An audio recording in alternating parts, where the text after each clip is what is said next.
चलिए सोमवार की सुबह एक नए और कह लीजिए एक और काफी इंटरेस्टिंग हफ्ते की हम शुरुआत कर रहे हैं। नहीं, इस हफ्ते मंथली एक्सपायरी नहीं है, ये लंबा साइकिल का हफ्ता था, तो ये पेनल्टीमेट एक्सपायरी वीक उस लिहाज से कह लीजिए।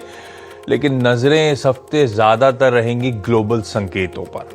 खैर, मार्केट का आउटलुक कैसा, डेटा पॉइंट्स क्या आ रहे हैं, स्ट्रैटेजी क्या रहेगी, इस पे आगे आता हूं। पहले आज के क्यूज।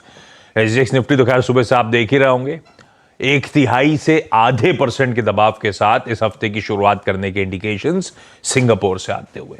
प्लीज रख दीजिए एशिया और उसके बाद दिखाइएगा यूएस का बाजार। यूएस में फ्राइडे को दरअसल दबाव के साथ कामकाज हुआ।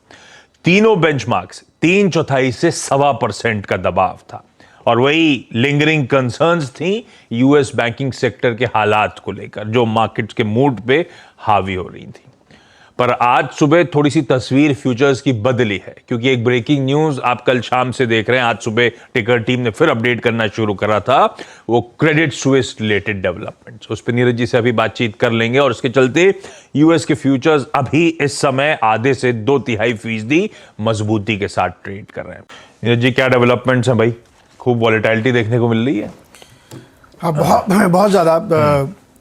एक्चुअली ना बोरे में मेढक भरने वाली बात है, एक बोरा दूसरे के लिए भाग जाता है। तो फ्राइडे को वही कुछ हुआ और लेकिन कहानी फ्राइडे से आज सुबह तक में काफ़ी बदली है।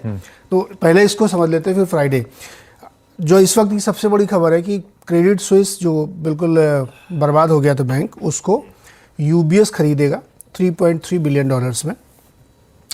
इस डील के अंदर दो चीज़ें और हैं। एक तो ये कि जो इसके बॉन्ड होल्डर्स हैं क्रेडिट स्विस के, उनकी वैल्यू ज़ीरो हो जाएगी, तो करीब $17 बिलियन का उन बॉन्ड होल्डर्स को नुकसान। और ये स्विस रेगुलेटर के साथ कंसल्टेशन की से डील हो रही है, उनकी मध्यस्थता में। तो एक बड़ा डेवलपमेंट ये है। शेयर होल्डर्स को की वैल्यू थोड़ी बहुत बचती यहाँ दिख रही है, हालांकि अपने पीक स्विट्जरलैंड के, कि किसी भी प्रकार के लिटिगेशन की वजह से, किसी भी प्रकार की रेगुलेटरी इश्यूज़ की वजह से अगर फर्दर कोई प्रॉब्लम आती है तो उसकी काउंटर गारंटी उनकी होगी, तभी ये डील सेल थ्रू होगी। तो ये 2-3 कंडीशंस के साथ ये डील डन हो गई है और इसमें तमाम सेंट्रल बैंकर्स जो है फेड को मिला करके सब ने इस पर अपनी सहमति जताई है और अपने अपने देशों में कहा है कि उनके यहाँ बैंक का कामकाज अभी स्टेबलाइज है।